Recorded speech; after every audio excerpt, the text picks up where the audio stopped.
we see each project as an individual exercise. In the office, we give that a fair bit of importance, and I personally refuse to believe that the architect's signature is to be used as kind of an aesthetic. This house in Coonoor had very different challenges, and most of the challenges were our own actually. Personally my own, because what it means to build in the hills is not as simple as one imagines. For us it was a first to work on a sloping topography and surrounded by tea estates with a fair bit of isolation from the town and the city. The foremost thing was to get into the primordial understanding of shelter, and that begins actually with the story of Adam's hut. That is perhaps the earliest record. The primordial essence of building in a little clearing in a forest and building with very few means, and what was around was this little Adam's hut. It was nothing else but what like children draw.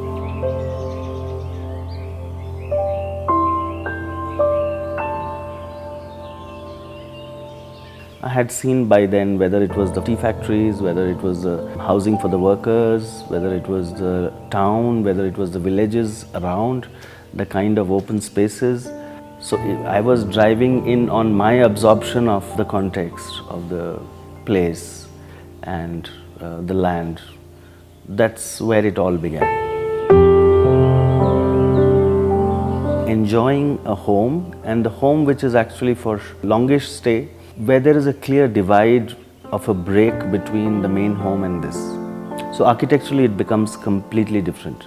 It becomes a place which just celebrates, whether it's the landscape, whether it's the sunset or the sunrise.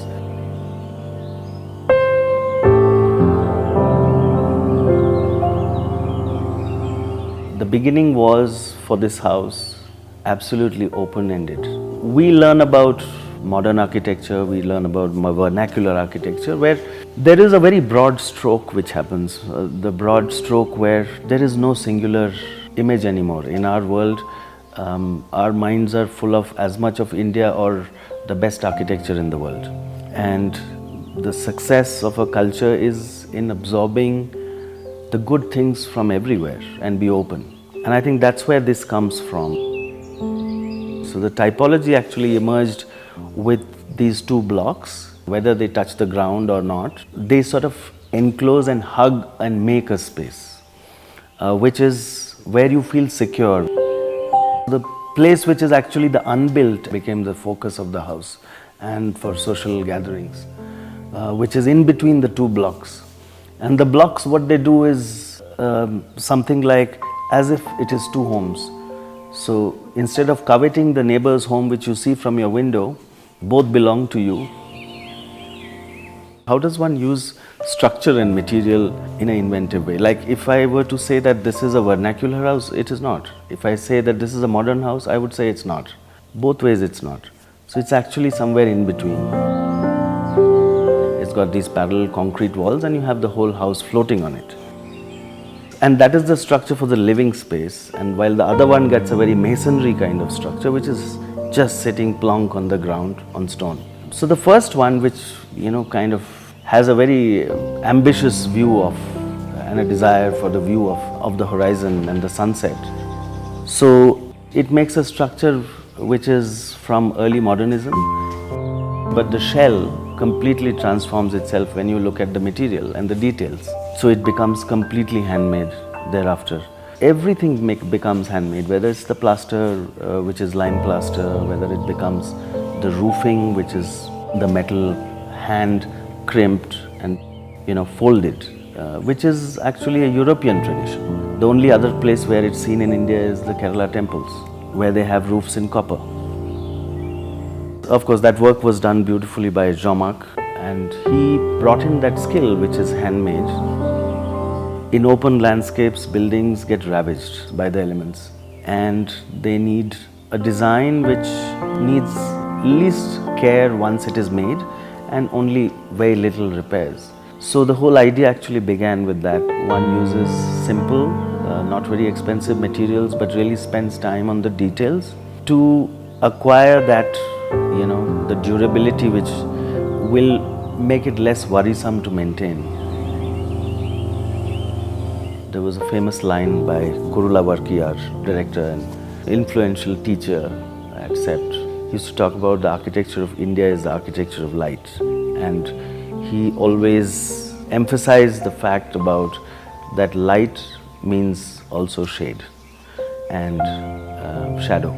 The making of the strip of skylight was so that one can get a sense of the movement of the sun, small enough that it doesn't get very hot and still adequate to animate it slowly, as time passes. It has an attic space which I carved out, I think, for myself. I love that space, because you can see the stars at night. You're so close to the skylight, and it's the warmest place in winter. So it's fantastic. It's really cozy, and you can see the whole hall from there, and you can see the distant mountains. It could be an artist studio, it could be a writer's space, it could be a performing artist space. That the space is very generic, and that actually comes from traditional typologies where houses were not defining a room for a particular purpose. It would just be occupied and used for a purpose, and it would also change at a certain time.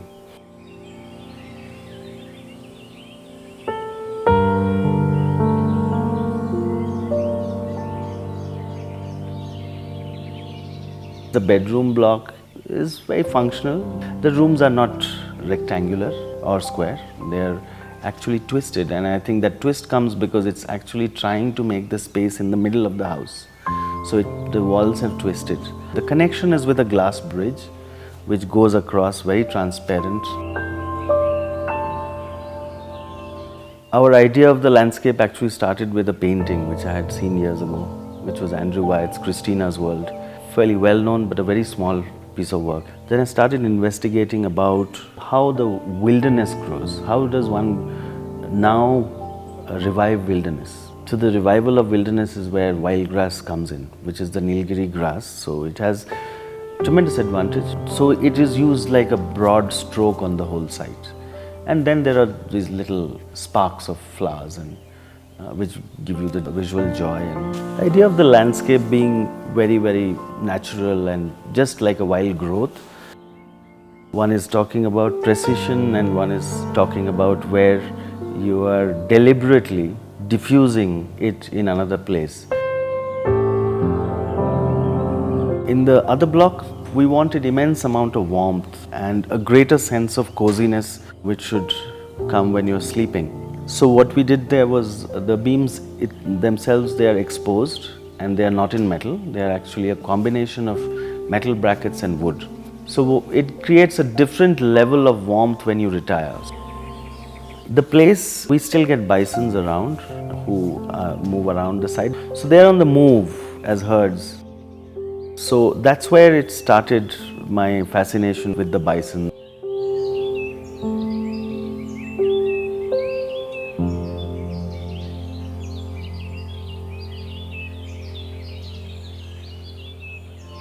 So the crafting of these things have their joys and learnings, because nothing is useless in terms of learning, because details carry from one learning to a completely different requirement. The house seems like the hut is floating, but inside it's completely different. It's warm, it's personal, it opens only at places which can open out to the views. The big difference between the general imagination of a house with a canopy, with glass walls just like a pavilion, this home is different, and that's where it is closer to the vernacular. It has walls, it has enclosure, it opens only at places where you want it to. So it plays on the idea of shelter and in a kind of balance, which in modernism was being played out to a very different level where everything was open. So this is actually, whether one calls it that you're trying to negotiate culture and time, yeah, this was an experiment towards that.